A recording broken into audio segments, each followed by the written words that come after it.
Come on, Elliot. I know you got the first one. Let's go. Nick, congratulations. Can you talk about the adversity you overcame in September, early in the season, and the kind of arc the team is going through to end up here, going back to the Super Bowl for the second time in 3 years? Yeah, this game is about overcoming adversity. There's going to be good plays in the game. There's going to be bad.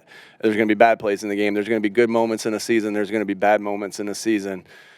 And it's about overcoming and embracing the adversity, because really what we've talked about as a team is like adversity. We've all had to have adversity to be in this moment as where we are right now. And so adversity is what makes you who you are. And it's been the story of, the 2023 to the 2024 Eagles is as bad as feeling we had as how last year ended. I think it makes you who you are. These guys are hungry, and we got one more to go. What was your message to the team in the locker room? I don't know. Everyone was kind of flowing in. It was just basically what the schedule was. Kind of what our message has been all year is tough, detailed together. Mentally and physically tough, detailed with our fundamentals, detailed with being on the same page, detailed with that, and then together, right? Because, again, it's not the best groups of individuals that wins. You got to become a team. We got one more to go. What do you think of Jalen Hurts' performance? Yeah, awesome. I think you heard what I said at the end of the game. It's amazing how much doubt there is sometimes. I can't quite comprehend it because, it doesn't look like people think it should look like. But the guy has been clutch. He's won a ton of football games. But you ran for this many yards. We don't care how we win. We don't care. If we rush for 300 and pass for 1 and we win, great. If we rush for 1 and pass for 300, great. Who cares? We've just continued to win. He's just continued to win, and I think the criticism is, whatever. He just wins. And I said what I said after the game, and that's kind of how I feel. First offensive play, Saquon takes it to the house. What does that mean? Yeah, it's a good tone setter, right? We knew they were going to sell out to stop the run. We kind of knew that. And then he breaks 2 or 3 tackles to start. We get a great block from AJ on the toss crack to get around the edge. And then great block by Dallas to kind of set it off. And if that, Saquon gets into the second level, third level, and now it's, hey, can you tackle this guy? And he's hard to tackle. I know they don't give me a vote for MVP, but I know who my vote would. That's probably why they don't give me a vote, because I would vote for Saquon.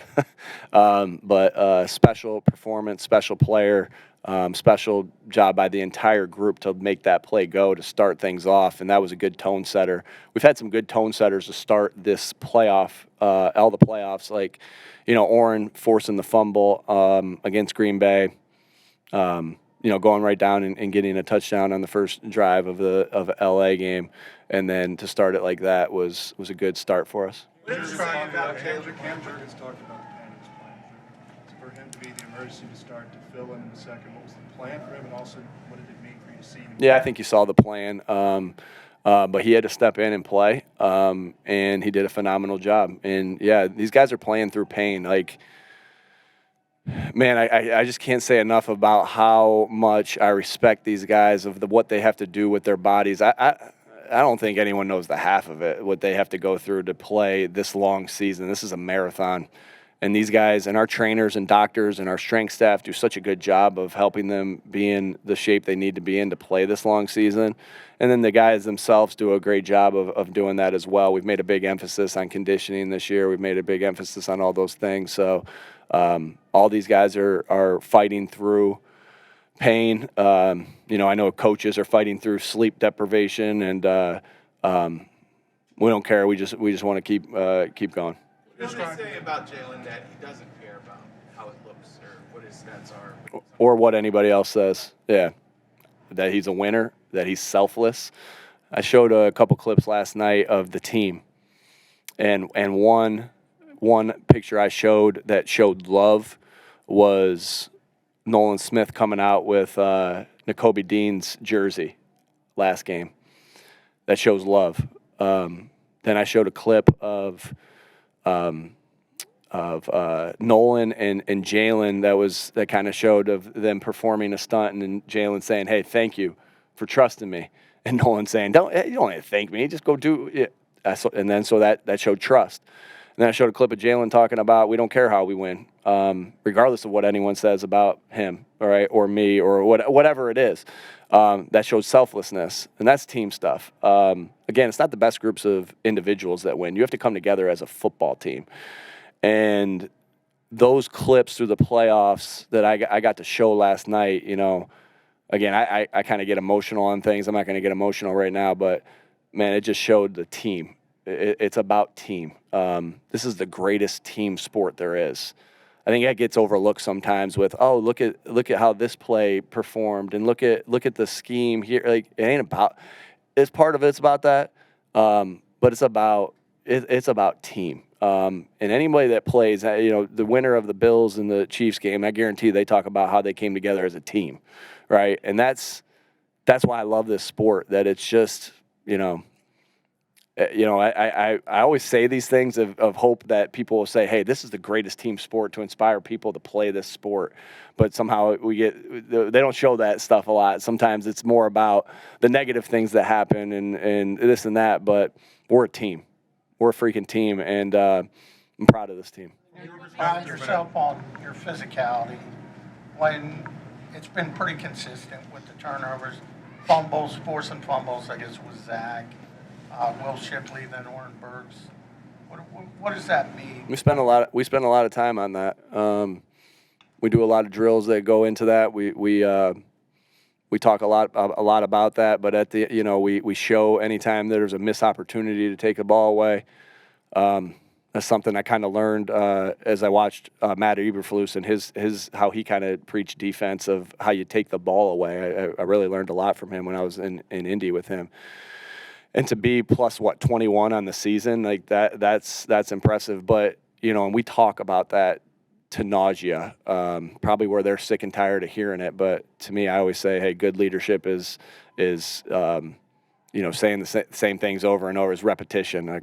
Connor Barwin actually says that leadership is I don't know how he says it, but the burden of leadership is repetition. And but it's about those guys that going out there and doing it. Like there's a skill to be able to take the ball away when Eckler gets up off the ground, to be able to take a punch at the ball there, like Nolan did. Will Shipley, I'm not sure he's tackled anybody before this year. Like Will Shipley, Kenny Gainwell on special teams. The contributions we've gotten from them, they were prime running backs in college that haven't had to tackle people. Like I don't think people understand how special that is. Like, and I get it. It's not going to be the pretty story or anything like that, but it is to us. It is to us. A couple more, please. What's it like to see so many rookies have important plays or roles on this team during this playoff stretch? We don't care who's contributing. We're contributing to the guys that we know that can contribute. But with that being said, we've gotten great contributions from our rookie class. That's a tribute to Howie and his staff of all the work they put into to get the right type of guys in first and foremost. Again, talent only gets you the first part, right? You got to have something else to get to where we are right now. And we've gotten great contributions from Coop, from Q. I got a FaceTime from my college roommate, Jason Candle, who was Q's coach. I asked him if he was going to the Super Bowl. He's like, yeah, if you buy me a ticket. He makes enough money, he can buy his own ticket. But I'll definitely reserve one for him. But Trot and Jalix and Will, and I'm missing guys. I get that because they aren't playing like – I'm not even thinking about rookies, who's a rookie, who's not, because they're playing like vets. Yeah, it was cool. And I remember, I think, what was the record before 55 points today? Was it? 9, Carolina. Wasn't it 51? Yeah. Come on. It was 51 because it was the Buffalo Bills versus the Raiders, right? Yeah. And so I remember watching that game as a kid in Buffalo, in Buffalo, New York, Jamestown area. And watching that, and then being able to be around Frank Reich and kind of hear how, and then watching Four Falls of Buffalo and how they did it and all those different things, and to be able, Frank's got a lot of different records. Whether it's you good? Frank's got a lot of different records besides the greatest comebacks, but I remember them scoring those 51 points and to be able to get 55. I know you didn't ask this, but I'm talking about it. You know, Frank, we got your record there just from a great performance from our team. It looked like you were taking. Olivia, did you have one? Okay. I get a couple more. It looked like you were. I don't got much else to do after this. It looked like you were taking in the scene in the locker room there. Was that important to you? And what did you observe? I just thought about the next game. To be quite honest with you, it's like this is a great feeling. We've had this feeling before, and it just makes you hungrier. Just like the more hungry or hungrier, huh? Okay. It just makes you more hungry. I'm gonna go with more hungry. It just makes you more hungry to go there and play in this game again. And we're gonna have to, regardless of the opponent, we're gonna have to play a really good game to be able to reach our goals. Coach, speaking of Candle, Mount Union obviously has a rich history of the coaching family tree. What would it mean to you if you could be the first Mount Union alum to be a Super Bowl champion as a head coach? And also, if you would talk to Hall of Fame coach Larry Karish right now, what would he say to you? Yeah, well, Coach Karras, you're invited to go to the next game. It's on me. You're invited to go to the next game. Love to have you. And the things I learned there, just about detail, and just about not being satisfied with wins, but just how do you improve off of wins, and what I learned about winning. What Coach Karras and Mount Union football program has meant to my family. He's special. He's special, and learned a lot there about how to just coach this game. Had great memories with great teammates with those things, and that would. Did Dom Capers win one? Defensive coordinator. So. Yeah, I don't know. He's got Coach Capers has a building there that they kind of roped me into giving some money to as well. And so I don't know if we win, maybe they'll try to entice me to put some money into the football program as well. So go ahead. I didn't bring my family up with me, Mike. I know. Okay. You have a good memory. I know. The last time this franchise won a Super Bowl, your predecessor said this is the new norm. What have you done since you've been here, do you think, to contribute to keeping this franchise at that level, and what was already in place to allow it? Yeah, great organization that we have, starting with Mr. Laurie, Howie. I don't think I've shied away for how much those guys mean to me. Again, you can't be great without the greatness of others, and it starts with Mr. Laurie. Howie does a great job of getting guys in here and helping there, just to have that solid GM that's been through everything is huge. Great partnership I have with him. And then it's about the people, really, to be honest with you. It's always about the people, and we got some great people in this. I wore this jersey because I said AJ's the best receiver that this city's ever seen, and I don't go back on that. But Quick was really good. Anybody else? When you lose your center, I get you too. When you Bob will be the bad guy, and I'll just keep answering questions. When you lose your center, is that different than losing another offensive line position just because of how the responsibility it lays on that? No, I mean, it's just everyone's role is so important. Everyone's role is not the same, but everybody's role is so important. And Landon's got a lot of experience playing that position. We ended up getting a lot of confidence throughout the week of how Landon went about it. And then Cam had to come in and contribute as well. And I think again, it just goes down to it takes everybody. Like, I know, you guys will have interviews with the guys that made huge plays in this game, but with the ball in their hands sometimes. But it takes everybody. I mean, it takes everybody. Tyler Steen. How about Tyler Steen coming in and playing the game that he played against a really good opponent? I can't tell you how much respect I have for that, for Coach Quinn. And that team, Washington reminds me of us, as far as how their physicality is and as far as how their effort goes. I can't tell you how much respect I have for Coach Quinn and the job that he's done, and Jaden Daniels, man, he's a big time player. You know, we're going to be battling for a long time in this division, so hats off to them. But it takes everybody. It's hard to say, hey, this one's more important than this one, because again, it goes back to the team of it takes everybody, and everybody's job may not be the same, but everybody's job and role is so important. Nick, back to you and Jalen. You guys are joined at the hip, franchise history, being first coach, first quarterback to reach two Super Bowls. Is that something you can reflect on, if not before the game, maybe tonight, take some time about how you two guys have meshed over these 4 seasons? Yeah, we've been through a lot together, right? A lot of wins, some downtimes, but that's what kind of forges relationships. And I don't want anybody else leading this team, you know, at quarterback other than him. He's a winner.